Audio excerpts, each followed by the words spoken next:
Today we continue with chapter 7 and section 6, from vigilance to peace.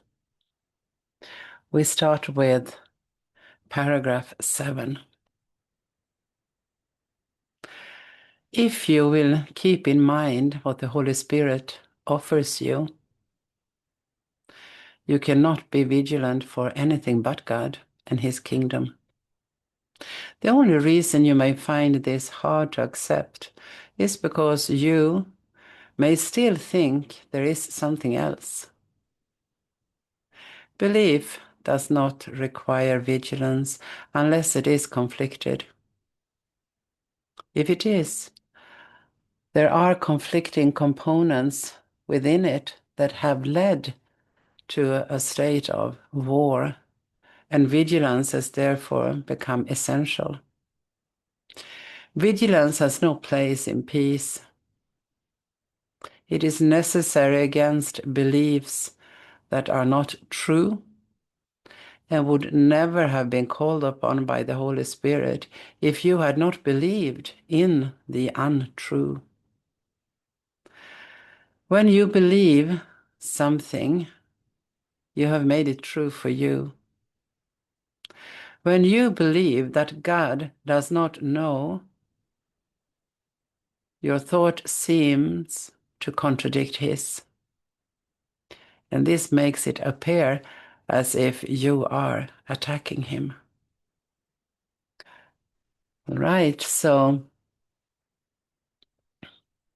He is letting us know if we would keep in mind that the Holy Spirit, what the Holy Spirit offers us, we couldn't be vigilant for anything else but God and His kingdom.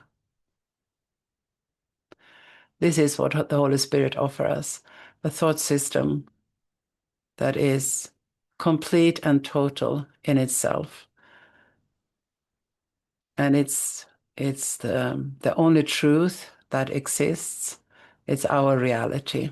And then we aren't vigilant for anything else but God.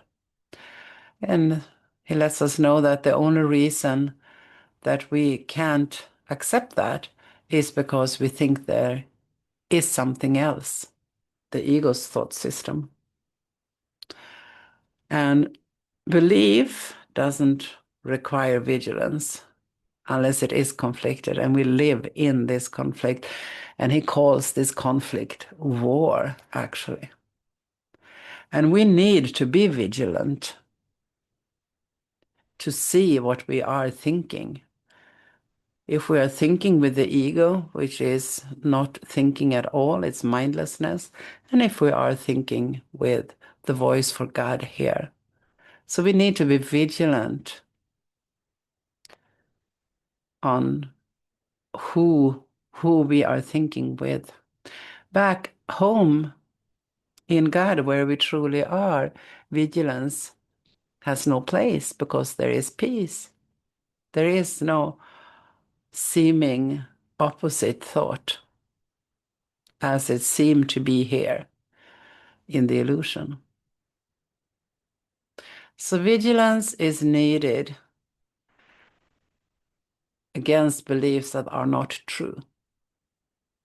We need to be vigilant against beliefs that are not true. And we can recognize not true beliefs on how we feel. If we feel afraid, angry, irritated, revengeful, all these are witnesses for believing in something that is not true, which is the ego. So,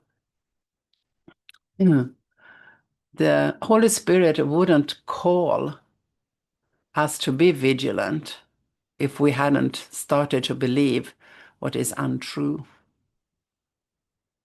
Because when we believe something, we experience it as true.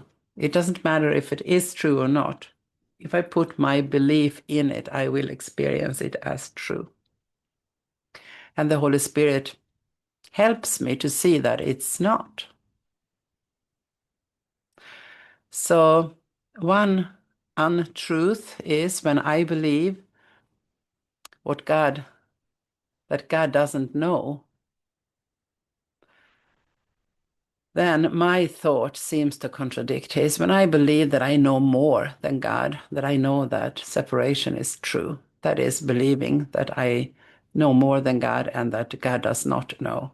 I think God is a little bit stupid not seeing that there is separation here.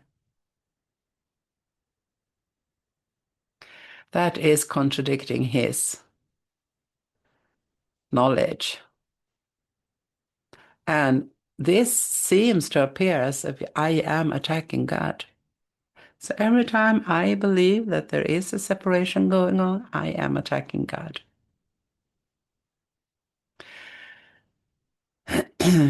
I have repeatedly emphasized that the ego does believe it can attack God and tries to persuade you that you have done this. If the mind cannot attack, the ego proceeds perfectly logically to the belief that you must be a body because you can attack. That is what the ego is telling you. The mind can't, but logically, the ego believes that you can, so you have to be a body that can attack.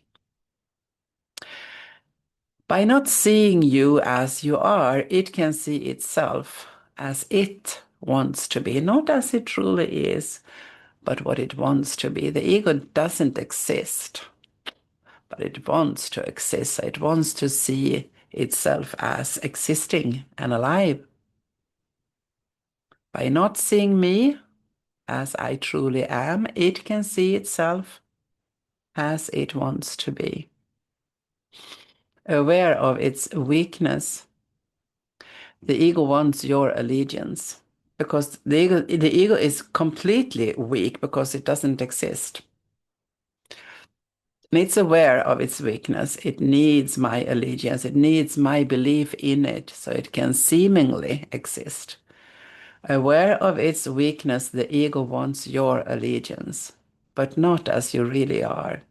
Absolutely not. That would relinquish the ego.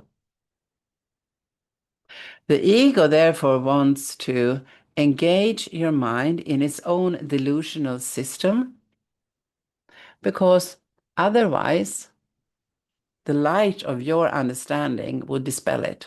It will be relinquished.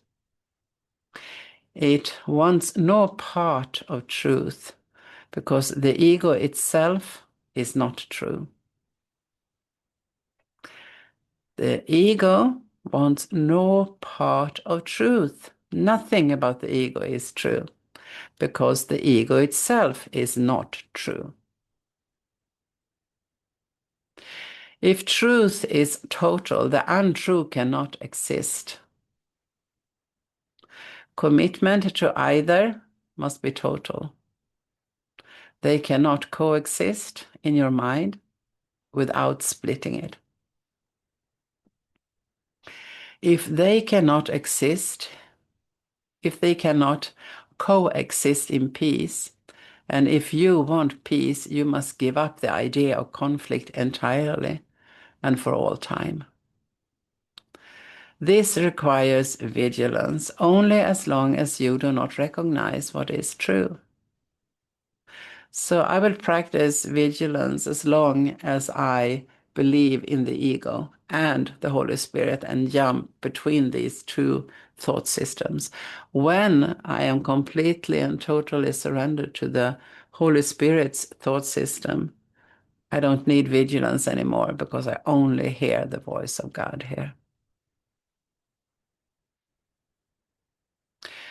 While you believe that two totally contradictory thought systems share truth, your need for vigilance is apparent. This is what the mind training helps us with, to be vigilant, to see who am I thinking with now. Your mind is dividing its allegiance between two kingdoms, and you are totally committed to neither. This is what it is to have or believe in that I have a split mind. I'm dividing my allegiance between two kingdoms, and I'm not committed to either one of them. I just jump between. It's a mess. Your identification with the kingdom is totally beyond question except by you. When you are thinking insanely. So God knows, Holy Spirit knows, Christ knows, Jesus knows that I am as God created me. I don't. I have deceived myself. I don't know that. So my identification with the kingdom is totally beyond question, except by me, when I am thinking insanely. What you are is not established by your perception, and is not influenced by it at all. So what I perceive doesn't change who I am. What I perceive cannot tell me who I am. Only God can tell me who I am. Perceived problems in identification at any level are not problems at fact. Of fact. They are problems of understanding, since their presence implies a belief that what you are is not up to you to decide. Sorry. So the problem seems to exist as long as I believe that I can choose who I am. I read it wrongly there. I read it again. They are problems of understanding, since their presence implies a belief that what you are is up to you to decide. That's the problem. The ego believes this totally, being fully committed to it. It is not true. The ego, therefore, is totally committed to untruth. The ego is totally committed to believing that I can choose who I am. I cannot.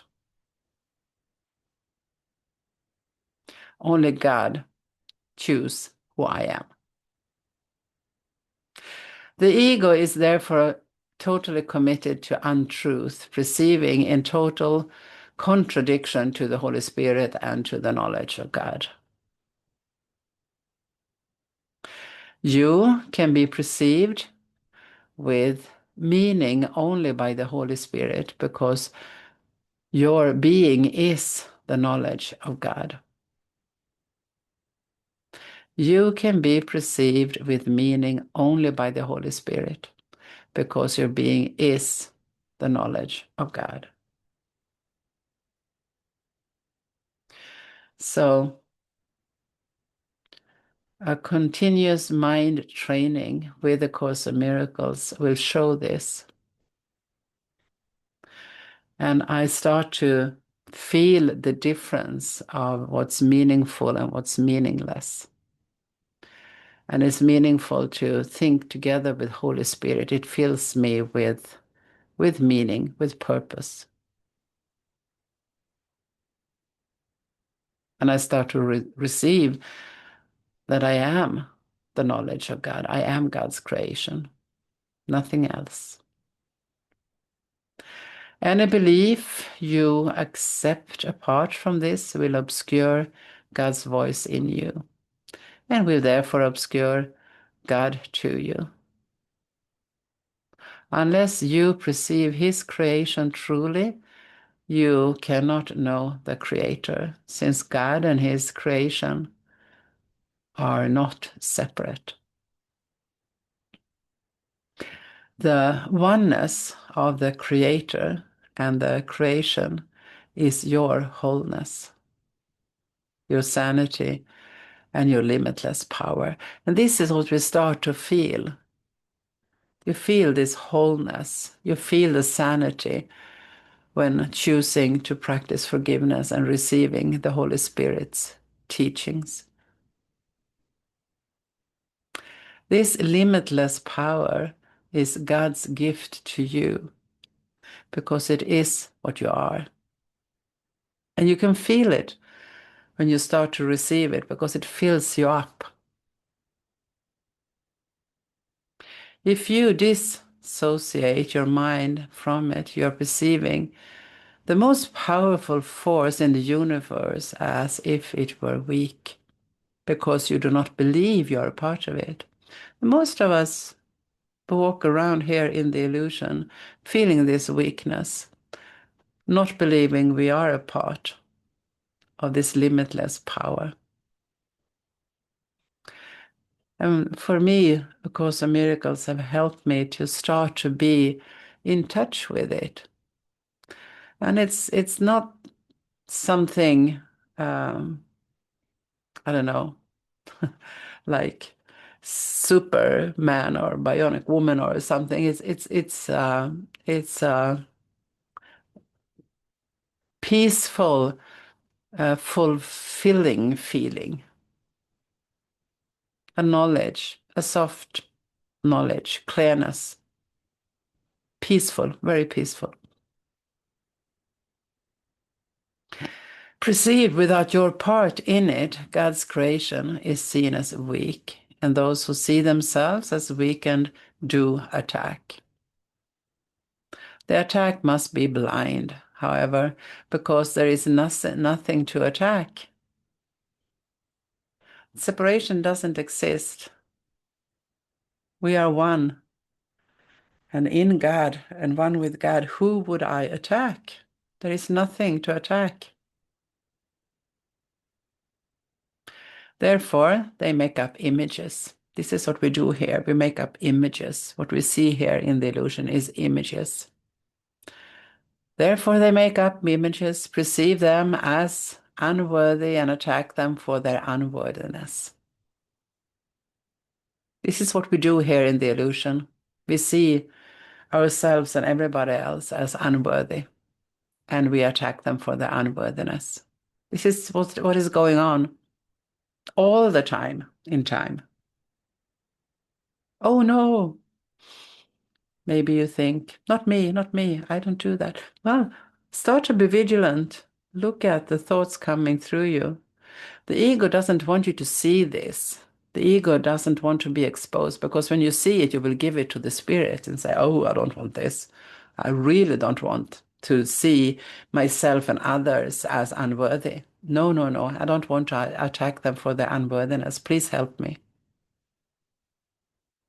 So this is all the world of the ego is. This is all the world of the ego is. Nothing. It has no meaning. It does not exist. Do not try to understand it, because if you do, you are believing that it can be understood and therefore capable of being appreciated and loved. No, don't make it real. It's not. Don't try to appreciate it and love it. The ego is nothing. The world of the ego is nothing. It has no meaning. It does not exist. Do not try to understand it, because if you do, you are believing that it can be understood and is therefore capable of being appreciated and loved. That would justify its existence, which cannot be justified. You cannot make the meaningless meaningful. This can only be an insane attempt. Oh, and this is coming more and more to me, that this is true. Nothing here is true. All the craziness that is going on here is not. It doesn't exist. And I don't have to engage in it. I don't have to be upset by it.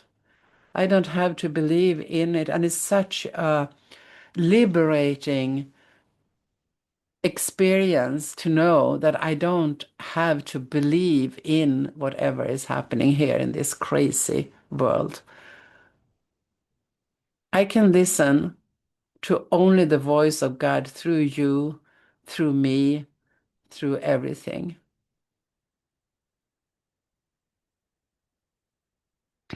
Allowing insanity to enter your mind means that you have not judged sanity as wholly desirable. Allowing insanity, the small idea, the crazy little idea that you could separate from God, that's insanity. Allowing separation to enter your mind means that you have not judged sanity as wholly desirable. Because if I judge sanity wholly desirable, I wouldn't see separation. I would just see unity everywhere. If you want something else, you will make something else. That is not create something else. This is make something else. Make is, in A Course of Miracles, not truth. Create is truth. And this is what we do when we align our will with God's will. Then we start to create. We extend love.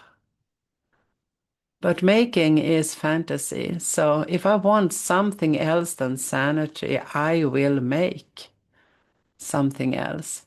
But because it is something else, it will attack your thought system and divide your allegiance. You cannot create in this divided state. And you must be vigilant against this divided state. Because only peace can be extended. Your divided mind is blocking the extension of the kingdom, and its extension is your joy. If you do not extend the kingdom, you are not thinking with your Creator and creating as He created.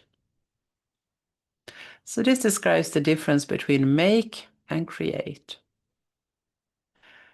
When I divide my state of mind, I cannot create, then I start to make, and I believe it as being the truth. In this depressing state, the Holy Spirit reminds you gently that you are sad because you are not fulfilling your function as co-creator with God and are therefore depriving yourself of joy. For a lot of us, we think we cannot be in a state of joy. We believe that we have to struggle and not receive joy. And this is not God's choice, but it is ours. If your mind could be out of accord with God's, you would be willing without meaning. Yet because God's will is unchangeable, no conflict of God's will is possible. This is the Holy Spirit's perfect, consistent teaching. Creation, not separation, is your will because it is God's. And nothing that opposes this means anything at all. Being a perfect accomplishment, the sonship can only accomplish perfectly, extending the joy in which it was created, and identifying itself with both its creator and its creations, knowing they are one. So this is who we really are. This is the truth about us. And we can accept that. That is the atonement. We can accept the Holy Spirit's teachings that nothing have happened. We are as God created us right now. On Monday, we continue with the totality of the kingdom.